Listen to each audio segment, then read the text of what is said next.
नमस्कार विद्यार्थी मित्रांनो, ओयासिस करिअर पॉईंटच्या यूट्यूब चॅनलमध्ये आपलं स्वागत आहे. या व्हिडिओमध्ये आपण पाहणार आहोत 2025मध्ये जी सेट परीक्षा होणार आहे या परीक्षेच्या संदर्भानं जो पेपर क्रमांक 1 असतो, जो सर्वांना अनिवार्य पेपर असतो, नेमका या पेपरचा सिलेबस काय आहे तो सिलेबस आपण लाईन टू लाईन समजून घेऊयात आणि परीक्षा विभाग या सिलेबसवर आधारित जे महत्त्वाचे टॉपिक आहेत, जे प्रकरणावाईज टॉपिक महत्त्वाचे बघूयात आपण, ज्या टॉपिकवर परीक्षा नेहमी प्रश्न विचारते, जेणेकरून ते टॉपिक तुम्हाला रिव्हिजन करता येतील. व्हिडिओ थोडासा लॉंग होईल, परंतु पूर्ण व्हिडिओ बघा, जेणेकरून तुम्हाला येणाऱ्या एक्झाममध्ये फर्स्ट पेपरला जास्तीत जास्त स्कोअर होईल आणि तुमचा रिझल्ट येईल. सर्वप्रथम हे लक्षात घ्या की परीक्षेच्या वेबसाईटवर जो सिलेबस दिलेला आहे आपल्याला पेपर क्रमांक 1चा, त्यामध्ये एकूण 10 प्रकरणं आहेत. म्हणजे पहिलं प्रकरण आहे टीचिंग ॲप्टिट्यूड, ज्याला आपण अध्यापन अभियोग्यता म्हणतो, 10 गुणांसाठी आहे. त्यानंतर दुसरं प्रकरण आहे रिसर्च ॲप्टिट्यूड, ज्याला आपण संशोधन अभियोग्यता म्हणतो. रिसर्चच्या संदर्भानं प्रश्न विचारले असतात 5-10 गुणांसाठी. तिसरं युनिट आहे पॅराग्राफ, तुम्हाला विचारला जातो, म्हणजे उतार्यावर आधारित प्रश्न सोडवावे लागतात. त्यानंतर संदेशवहन 10 गुणांसाठी. मॅथेमॅटिक्स, रिझनिंग अँड ॲप्टिट्यूड 10 गुणांसाठी. लॉजिकल रिझनिंग 10 गुणांसाठी. डाटा इंटरप्रिटेशन 10 गुणांसाठी. इन्फॉर्मेशन अँड कम्युनिकेशन टेक्नॉलॉजी 10 गुणांसाठी. पीपल डेव्हलपमेंट अँड एन्व्हायरमेंट 10 गुण आणि हायर एज्युकेशन सिस्टीम 10 गुण.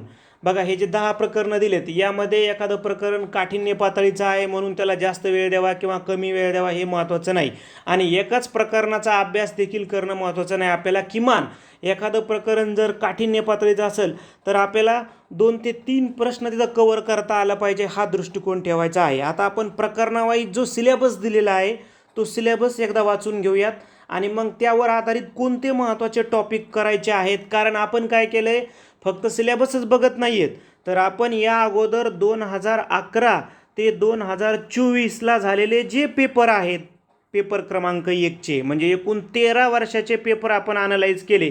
यावरून आपल्याला हे समजतंय की नेमकं त्या प्रकरणामध्ये कोणत्या टॉपिकवर परीक्षा विभाग फोकस करतो. शक्य झालं तर ते तुम्ही तुमच्या नोटबुकमध्ये नोंद पण करून घ्या ते टॉपिक, जे आपण हे प्रकरणाची माहिती घेतल्यावर बघूयात. पहिलं प्रकरण आहे टीचिंग ॲप्टिट्यूड, ज्याला आपण अध्यापन अभियोग्यता असं म्हणतो. साहजिकच आपल्याला प्रकरणाच्या नावावरूनच लक्षात येते की तुमची अध्यापनाची क्षमता, ठीक आहे. मग अध्यापन म्हणजे काय, त्याचे प्रकार कोणते असतात, त्याचे स्तर कोणते आहेत, त्याच्यानंतर अध्यापनाची वैशिष्ट्ये काय आहेत, त्याला लागूनच लर्नर्स कॅरेक्टरिस्टिक्स पण विचारलं जातं. म्हणजे जसं अध्यापनाच्या संदर्भानं बघा, टीचिंगच्या संदर्भानं कन्सेप्ट काय आहे, टीचिंग ऑब्जेक्टिव्ज काय आहेत, लेवल ऑफ टीचिंग, ज्यामध्ये मेमरी, अंडरस्टँडिंग, रिफ्लेक्टिव्ह, आपण यावर स्वतंत्र व्हिडिओ बनवलेत बघा. कॅरेक्टरिस्टिक्स अँड बेसिक रिक्वायरमेंट, म्हणजे आपल्याला पूर्णच्या पूर्ण टीचिंग कन्सेप्ट जो आहे, त्याचे ऑब्जेक्टिव्ज आहेत, त्याचे लेवल्स आहेत, या संदर्भानं त्यांनी आपल्याला नेहमी प्रश्न विचारलेला आहे.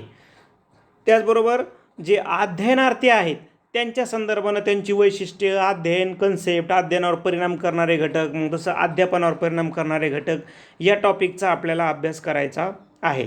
त्यानंतर factors affecting teaching related to teacher learner support material, instructional facilities, learning environment and institutions. त्यानंतर methods of teaching in institutions of higher learning, teacher centred versus learner centreds method, offline versus online methods, Swayamprabha, MOOCs. आता बघा, जसं आपण अध्यापन हा एक topic घेणार आहोत आणि त्याच्या डिटेलमध्ये, अध्ययन हा एक टॉपिक आणि त्याची डिटेलमध्ये अभ्यास करायचा आहे.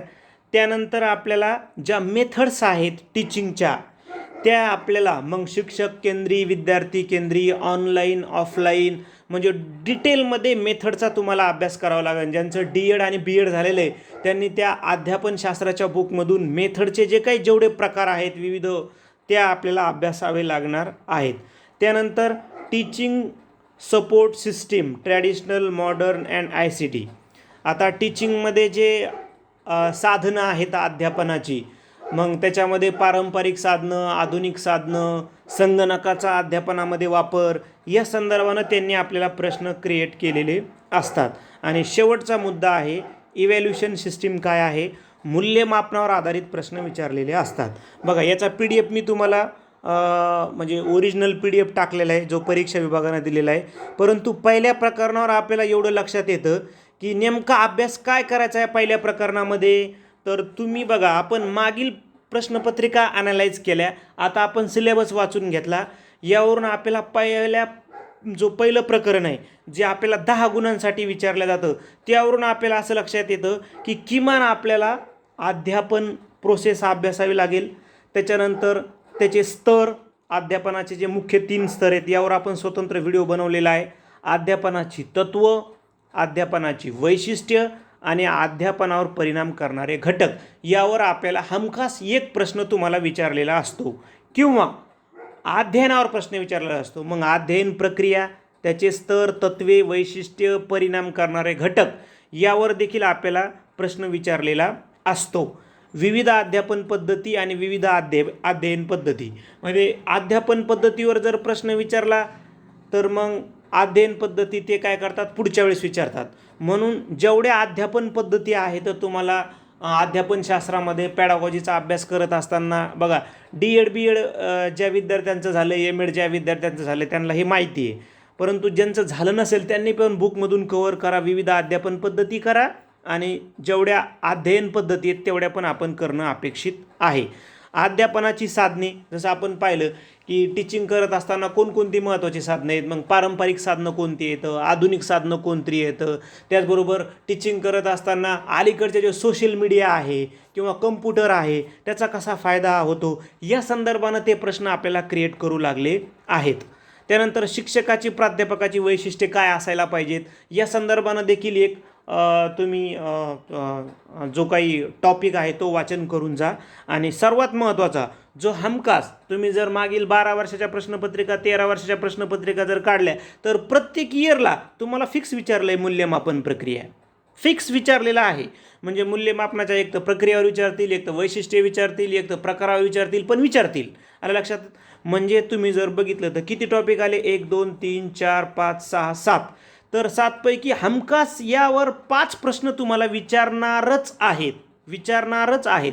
म्हणून एवढे टॉपिक लिहून घ्या आणि किमान तुमच्याकडे वेळ जर नसेल तर एवढ्या टॉपिकचा तो पण डिटेलमध्ये अभ्यास करून जा. कारण यावर आधारित प्रश्न तुम्ही बघा 2024ची प्रश्नपत्रिका घ्या, 2025ची प्रश्नपत्रिका घ्या, 2023 घ्या, 22 घ्या, या 5 प्रश्नपत्रिका घ्या आणि तुम्ही ॲनालाइज करा ना पहिलं प्रकरण.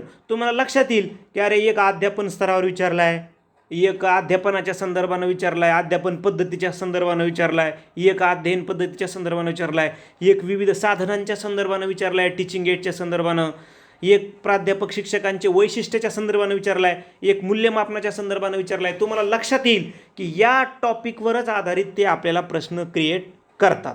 त्यानंतर दुसरं महत्त्वाचं प्रकरण आहे रिसर्च ॲप्टिट्यूड. आता हे जे प्लेन PGचे विद्यार्थी आहेत यांना थोडंसं काठिण्य पातळीचं हे प्रकरण वाटू शकतं.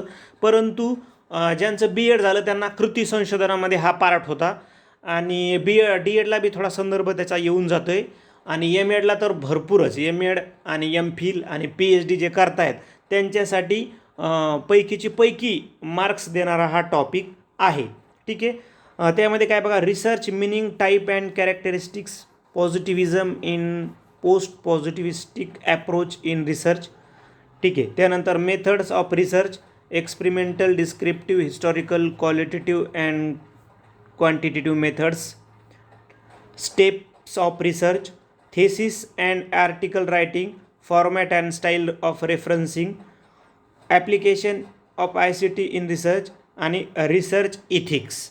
आता तुम्ही जर पेपर बघितले मागील 12 वर्षाचे पेपर तुम्ही पाहिले तर तुमच्या असं लक्षात येते की त्यांनी जे ह्या रिसर्चचे आपण इथं बघा त्यांनी बी काही जास्त महत्त्वाचे टॉपिक दिले नाहीत आपल्याला. संशोधन, त्याचा अर्थ, संशोधनाचे प्रकार, संशोधनाचे वैशिष्ट्य, ठीक आहे, पॉझिटिव्हिझमचा दृष्टिकोन काय आहे संशोधनामध्ये, त्यानंतर मेथड ज्या आहेत संशोधनाच्या त्याच्यामध्ये एक्सपेरिमेंटल मेथड, डिस्क्रिप्टिव्ह म्हणजे वर्णनात्मक, त्यानंतर प्रयोगात्मक, वर्णनात्मक, ऐतिहासिक, त्याच्यानंतर गुणात्मक आणि संख्यात्मक संशोधन यावर आधारित तुम्हाला ते प्रश्न विचारण्यात आहे. रिसर्चच्या पायऱ्या तुम्हाला विचारण्यात आहेत. थेसिस आणि आर्टिकल रायटिंग, रिसर्चचं उपयोजन, रिसर्चमध्ये उपयोजन ICTचं म्हणजे टेक्नॉलॉजीचं, कम्प्युटरचं आणि रिसर्च एथिक्स.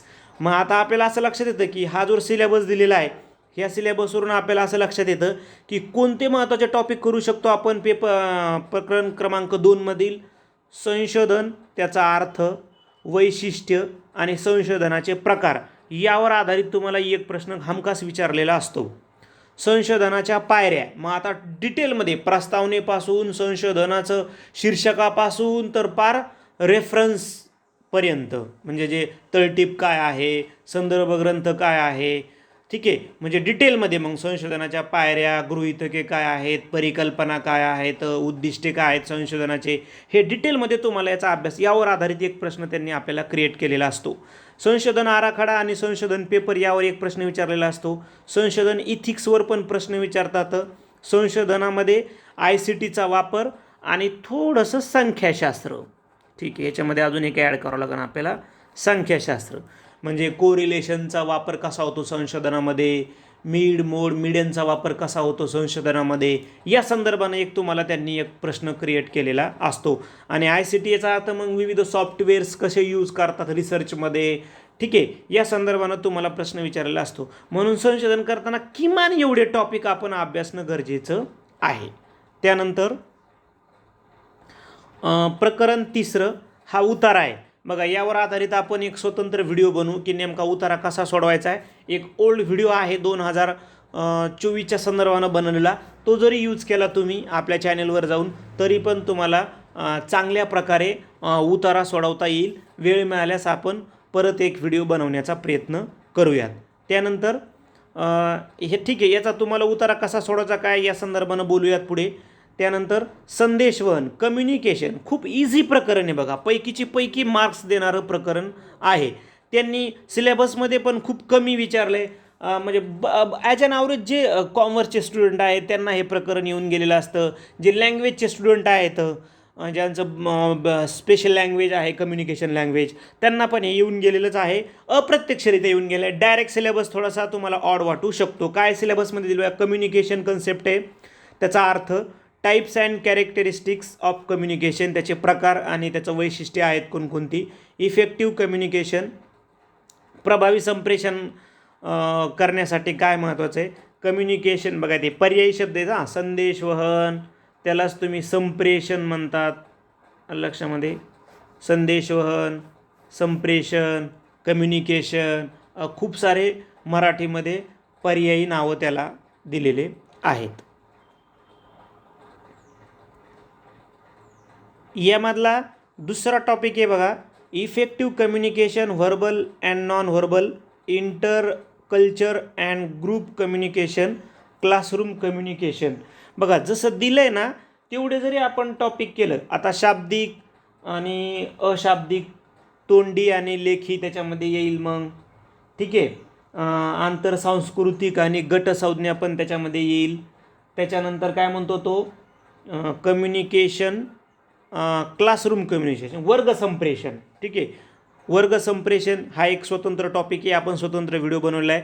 जवळपास आपण या प्रकरण पूर्णच कवर केलं आहे. आपण जवळपास 8 ते 9 व्हिडिओ बनवलेत स्वतंत्र टॉपिकच्या संदर्भानं. हां, हे पूर्णचे पूर्ण प्रकरण कवर करण्याचा प्रयत्न केलेला आहे आपण. पूर्ण प्रकरणावर आपले व्हिडिओ तयार आहेत त्याचे, आलं लक्षामध्ये. त्यामुळे तुम्हाला ते व्हिडिओ उपयुक्त ठरणार आहेत.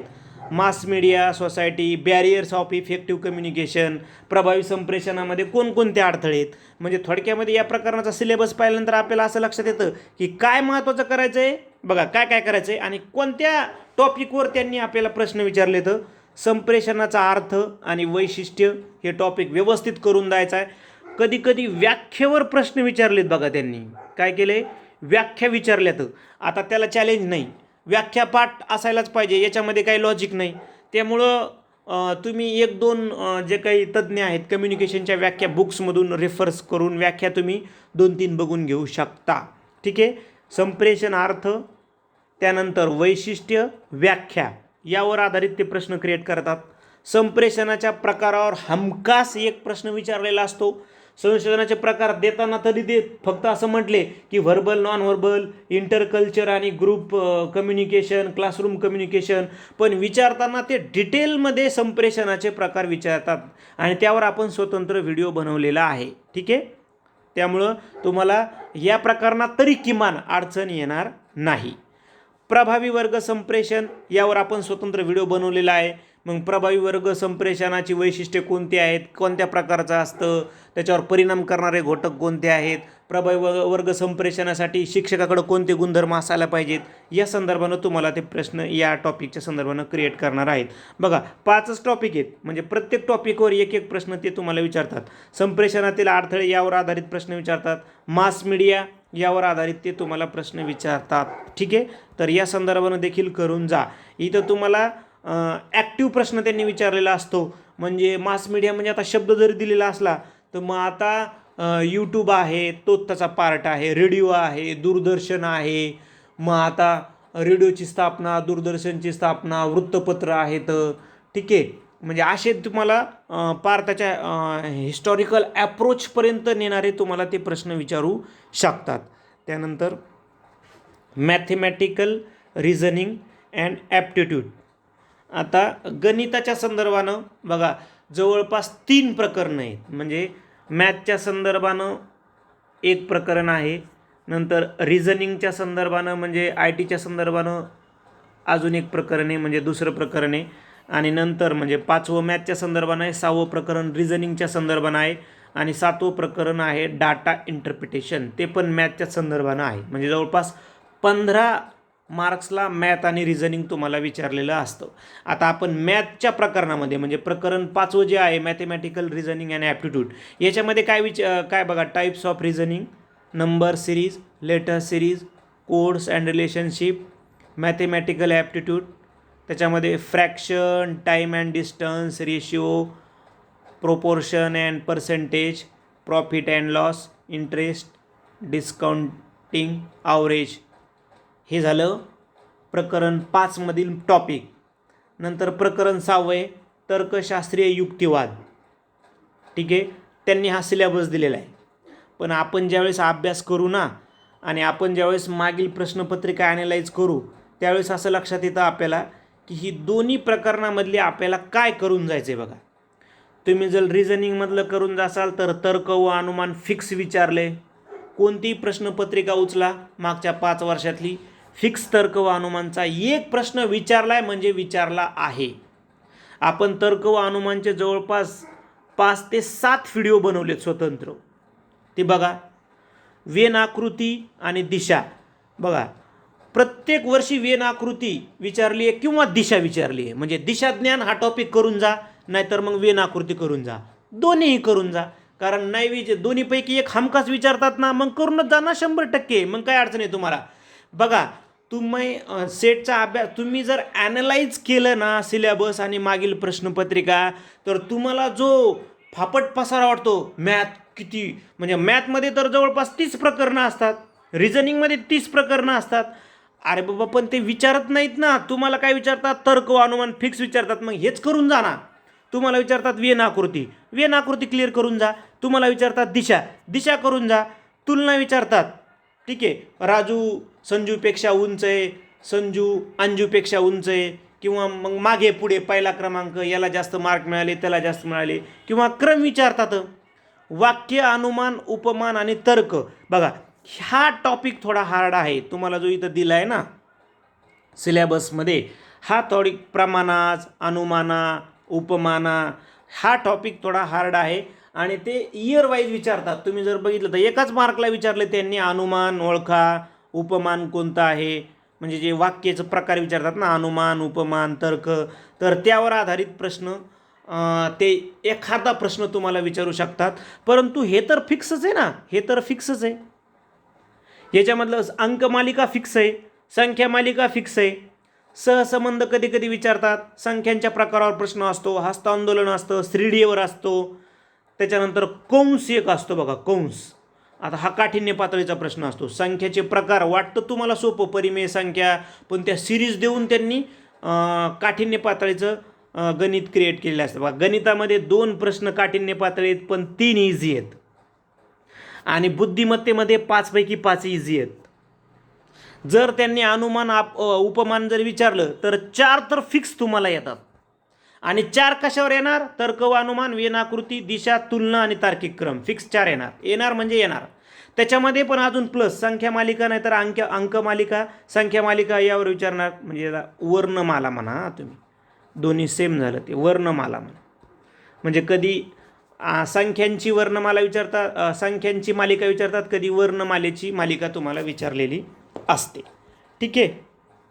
आणि या टॉपिकवर अपूर्णांक, वेळ, वेग, अंतर, गुणोत्तर व प्रमाण, सरासरी, व्याज व सूट, नफा तोटा, शेकडेवारी यावर आधारित तुम्हाला इयर वाईज त्यांनी तुम्हाला प्रश्न विचारलेला आहे. म्हणजे कधी सरासरी विचारली आहे, तर कधी नफा तोटा विचारला आहे, तर कधी शेकडेवारी विचारली आहे, तर कधी गुणोत्तर व प्रमाण विचारले. ठीक आहे. कधी अपूर्णांक विचारला आहे, तर कधी वेळ, वेग, अंतर विचारलेलं आहे. ठीक आहे. त्यानंतर डाटा इंटरप्रिटेशन. आता याच्यामध्ये काय दिलं आहे बघा, source, equations and classification of data, क्वांटिटिव्ह and qualitative data, graphical representation, data interpretation, bar chart, histogram, pie chart, table chart and line chart, mapping of data and governor's. आता त्यांनी सिलेबसमध्ये देताना हा सगळा फापट पसारा दिला आहे, परंतु तुम्हाला एक लक्षात येते का, डायरेक्ट 5 प्रश्न विचारतात डाटा इंटरप्रिटेशनचे. एक तर बार चार्ट, एक तर हिस्टोग्राम, एक तर पाय चार्ट, एक तर टेबल चार्ट, नाही तर लाईन चार्ट. बाकी काहीही विचारत नाहीत. आलं लक्षामध्ये? ठीक आहे. तर मग आता तुम्हाला किमान ते माहीत पाहिजे. तुम्हाला काय केलेलं असतं, एक असं याच्यावर माहिती दिलेली असते आणि डायरेक्ट 5 प्रश्न. एक तर लाईन चार्टची माहिती दिलेली असते. ठीक आहे. नाही तर एक टेबल दिलेला असतो आणि तुम्हाला या पद्धतीनं म्हणजे या 5 पैकी एक तुम्हाला विचारणार 5 मार्क्स, म्हणजे 5 प्रश्न विचारणार, म्हणजे 10 गुणाला डाटा इंटरप्रिटेशन आहे. म्हणजे तुम्हाला काय आलं पाहिजे डाटा इंटरप्रिटेशनमध्ये, एक तर तुम्हाला ही माहिती गणितीय स्वरूपामध्ये मांडता आली पाहिजे. म्हणजे तुम्हाला इथं बेरीज, वजाबाकी, गुणाकार, भागाकार, टक्केवारी काढता आला पाहिजे. तुम्हाला गुणोत्तर प्रमाण माहीत पाहिजे. ठीक आहे. म्हणजे थोडक्यामध्ये कॅल्क्युलेशनचा स्पीड तुमचा व्यवस्थित पाहिजे. आलं लक्षामध्ये? ठीक आहे. प्रश्न तुम्हाला याची विचारत, सिलेबस देऊ देत काही बी, सर सिलेबस कळत नाही कळू देत. तुम्हाला हे प्रश्न विचारतात ना, यावर आधारित 5 प्रश्न विचारतात ना, मग त्या पद्धतीनं तयारी करा. इन्फॉर्मेशन अँड कम्युनिकेशन टेक्नॉलॉजी, 8वं प्रकरण आहे, माहिती व संदेशवहन तंत्रज्ञान. ठीक आहे. आपला दृष्टिकोन हा लक्षात ठेवायचा की टीचिंगमध्ये ते काय यूज करता, म्हणजे ICTचा वापर कसा करायचा आहे. पण सिलेबसमध्ये काय दिलेत बघा, ते ICT general abbreviations and terminology, basics of email, audio and video conferencing, digital initiatives and higher education, ICT and governance. ठीक आहे. थोडं इंग्लिश वाचन करत असताना प्रोनाऊन्सिएशन योग्य होणार नाही, ते तुम्ही तेवढे ॲडजस्ट करून घ्या. आपला मुख्य उद्देश आहे की मागील प्रश्नपत्रिकेमध्ये कोणत्या टॉपिकवर प्रश्न विचारले आहेत आणि सिलेबस समजून घेणं. ठीक आहे.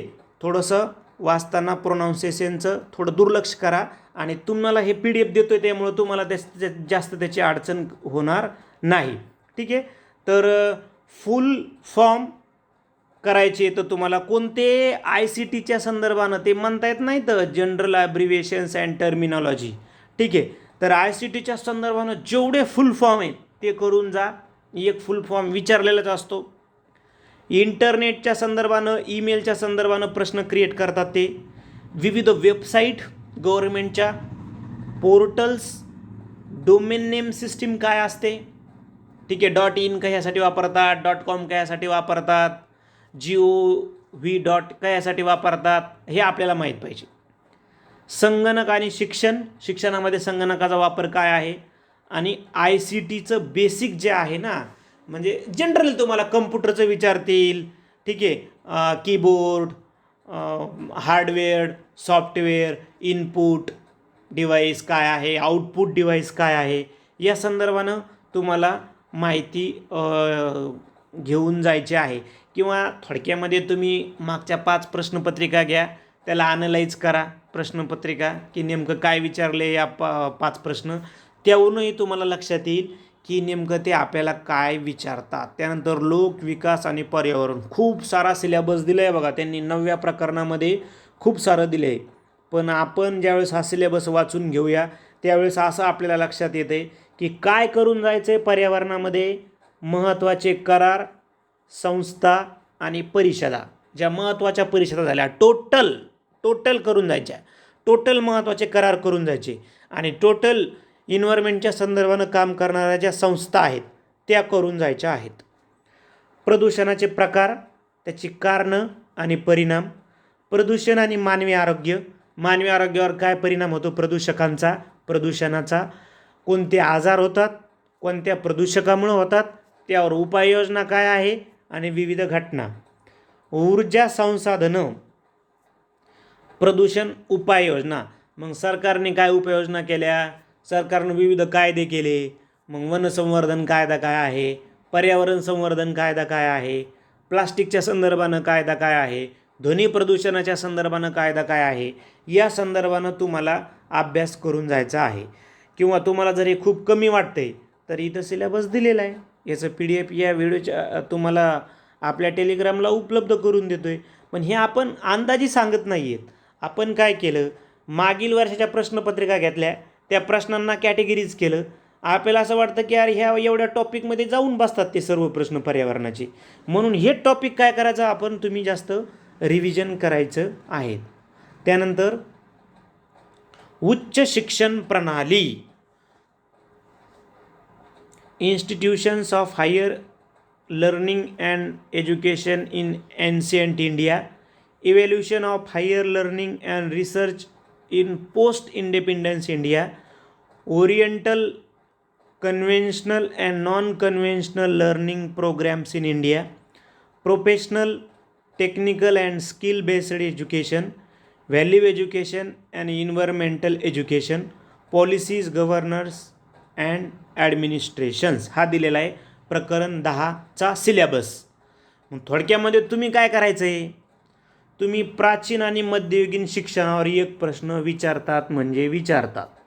मग मुघलकालीन शिक्षण म्हणजे मध्ययुगात आहे तर ठीक आहे, त्याच्यानंतर प्राचीनमध्ये आहेत तर मग वैदिक शिक्षण, त्याच्यानंतर बौद्धकालीन शिक्षण, त्याच्यानंतर म्हणजे जे जे काही शिक्षणाचे प्रवाह होते प्राचीन काळामध्ये त्यावर आधारित आपल्याला अभ्यास करायचा आहे. म्हणजे एक प्रश्न विचारतातच ना, तुम्ही प्रश्नपत्रिका बघा की कंपल्सरी प्राचीन आणि मध्ययुगीन शिक्षणावर एक प्रश्न विचारला आहे. शैक्षणिक आयोग आणि समित्या यावर आधारित एक प्रश्न विचारतात. शिक्षणाचे प्रकार म्हणजे वास्तविक शिक्षण, तांत्रिक शिक्षण, अजून जर तुम्हाला याच्यामध्ये ॲड करायचं तर मूल्य शिक्षण, त्याच्यामध्ये ॲड करायचं तर पर्यावरण शिक्षण, ठीक आहे, पर्यावरण शिक्षण. अजून त्याच्यामध्ये अलीकडे जर तुम्हाला ॲड करायचं आहे तर त्याच्यामध्ये अजून ॲड करता येईल बघा, व्यावसायिक शिक्षण ॲड करता येईल, व्यावसायिक, ठीक आहे. अजून फॉर्मल एज्युकेशन, इनफॉर्मल एज्युकेशन, पारंपरिक शिक्षण, म्हणजे सगळं त्याच्यामध्ये ॲड होईल. सरकारच्या विविध योजना, आता बघा तुम्हाला हे देताना खूप शॉर्ट वाटतं हां, हे विविध योजना, याला लिमिटेशन्स नाही आहेत. चालू घडामोडी शिक्षणाच्या संदर्भानं याला लिमिटेशन्स नाही आहेत. जसं की 2020चं शैक्षणिक धोरण, यावर आधारित काही प्रश्न क्रिएट करू शकतात ना. आता तुम्हाला फक्त मी एका ओळीमध्ये दिलं प्राचीन आणि मध्ययुगीन शिक्षण, याच्यामध्ये तुम्हाला नुसतं असं मध्ययुगीन म्हटलं तर मग मुघलकालीन आलं, मुघलकालीन शिक्षण इथून आलं तर मग ब्रिटिशकालीन शिक्षण आलं, ब्रिटिशकालीन, कारण ते आधुनिक बी त्याच्यामध्ये येते. मग ब्रिटिशकालीन शिक्षणामध्ये मॅकॉले रिपोर्ट आला, वुडचा खलिता आला, हंटर कमिशन आलं, सार्जंट कमिशन आलं, विद्यापीठ आयोग आला, तर पार भारताच्या स्वातंत्र्यानंतर आणि स्वातंत्र्यानंतरचे बी आयोग, म्हणजे इथं गेले ना आपण शैक्षणिक आयोग. मग राधाकृष्णन आयोगापासून तर 2020च्या शैक्षणिक धोरणापर्यंत आलं. त्यामुळे इथं जरी तुम्हाला टॉपिक छोटे वाटत असले पण ते तुम्हाला डिटेलमध्ये स्टडी करायचे आहेत, ठीक आहे. अशा पद्धतीनं आपण अभ्यासक्रम आणि त्यातले महत्त्वाचे टॉपिकचा अभ्यास केला. यावरच आधारित जसे आपण महत्त्वाचे टॉपिक काढले का या प्रकरणावर आधारित, प्रत्येक प्रकरणावर आधारित, यावरच आधारित आपण काय केलं, प्रश्नपत्रिका ह्या क्रिएट केलेल्या आहेत. म्हणजे आपण हे सराव पेपर जे घेत आहोत ना 2025साठी, तर नेमके त्याच पद्धतीनं आपण सेट करण्याचा प्रयत्न केलेला आहे. अगदी त्याच टॉपिकच्या संदर्भानं आपण सेट प्रश्नपत्रिका केलेल्या आहेत. ठीक आहे. 12 PDF पेपर तुम्हाला देणार आहोत व्हॉट्सअपला. या 12 सराव पेपरची फीस असणार आहे 450 रुपये. या प्रत्येक सराव पेपरचं व्हिडिओद्वारे तुम्हाला विश्लेषण देणार आहोत. पेपर मराठी माध्यमातूनच आहेत आणि फक्त पेपर क्रमांक 1चीच पेपर आहेत. पेपर क्रमांक 2ची माहिती आमच्याकडे उपलब्ध नाही, तो प्रत्येक विद्यार्थ्याचा वेगळा असतो. तुम्ही 98 23 24 71 91 या नंबरवर फोनपे किंवा गुगल पे करू शकता. फोनपे गुगल पे नेम येईल ओएसिस करिअर पॉईंट किंवा गणेश विश्वनाथ गुजर. पे केल्याच्यानंतर त्याचा स्क्रीनशॉट घ्या आणि स्क्रीनशॉट व्हॉट्सअप करा याच नंबरला. तुम्ही हा व्हिडिओ कधी बघताय, समजा तुम्ही हा व्हिडिओ बघताय 30 मार्चला, तर अगोदर झालेले सर्व पेपर तुम्हाला मिळतील. लक्षात घ्या, व्हिडिओ बघताय म्हणजे तुम्ही पे केल्याच्यानंतरच्या अगोदरचे सर्व पेपर तुम्हाला लगेच मिळतील. PDF पेपर मिळेल, त्याच्या आन्सर की मिळतील आणि विश्लेषणाचे व्हिडिओ मिळतील. पण त्याच्या पुढचे पेपर याच वेळापत्रकाप्रमाणे मिळतील. तुम्हाला प्रत्येक या डेटला सकाळी 11 वाजता पेपर पाठवला जातो. म्हणजे आज तर तुम्ही फार पुढे आहोत, समजा इथून पुढचे जे जॉईन करणार आहेत त्यांना लगेच 6 ते 7 पेपर लगेच मिळतील आणि त्याच्या पुढच्या तारखांचे पेपर तुम्हाला त्याच तारखेला मिळतील. हे लक्षात घ्यायचं आहे. तुम्हाला 11 वाजता पेपर पाठवला जातो, दुपारी 2 वाजता आन्सर की पाठवले जाते आणि संध्याकाळी विश्लेषणाचा त्या पेपरचा व्हिडिओ पाठवला जातो. म्हणजे जवळपास तुमचे पूर्ण डाऊट्स क्लिअर केलेले असतात. ठीक आहे. काही पुस्तकं जर तुम्हाला यूज करायची आहेत पेपर फर्स्टसाठी, तर तुम्ही के सागर पब्लिकेशनचं बुक यूज करू शकता, जे सिलेबसवर आधारित बनवलेलं आहे. विद्याभारती प्रकाशनचंही बुक तुम्ही यूज करू शकता. इंग्रजीसाठी तुम्ही पिअर्सन पब्लिकेशनचं बुक यूज करू शकता, इंग्रजी आणि हिंदीसाठी. म्हणजे अर्थात जे नेटची पण तयारी करतात आणि ज्यांना मराठी समजत नाही, हिंदी किंवा इंग्रजी समजते, हे दोन्ही माध्यमातून पिअर्सन पब्लिकेशनचं बुक आहे, जे तुम्ही इंग्लिश आणि हिंदीमधून यूज करू शकता. त्याचबरोबर तुम्ही आमचं जे टेलिग्राम चॅनल आहे, हे टेलिग्राम चॅनल जॉईन करा, सेटनेट स्टडी 2025. इथे तुम्हाला 13 वर्षाच्या प्रश्नपत्रिका, त्याचबरोबर जे टॉपिक वाईज व्हिडिओ, प्रकरणावाईज व्हिडिओ बनवलेले त्याच्या लिंक तुम्हाला इथं प्रोव्हाइड केल्या जातात. त्याचबरोबर व्हॉट्सअप चॅनल जॉईन करा. तुम्ही टेलिग्राम चॅनल डायरेक्ट सर्च करा, सेटनेट स्टडी असा लोगो येईल बघा. या पद्धतीचा लोगो आला की तुम्ही बिंदास जॉईन करा. तिथं तुम्हाला प्रश्नपत्रिका, old paper, analyse video, poll questions आम्ही टाकत असतो, ते पण तुमच्या सरावासाठी महत्त्वाचे आहेत, ते पण तुम्हाला उपयुक्त ठरणारे आहेत. त्याचबरोबर आमचं यूट्यूब चॅनल सबस्क्राईब करा, टेलिग्राम चॅनल जॉईन करा, व्हॉट्सअपला फॉलो करा, फेसबुक इंस्टाला पण आम्ही तिथं महत्त्वाची इन्फॉर्मेशन तुम्हाला पुरवत असतो.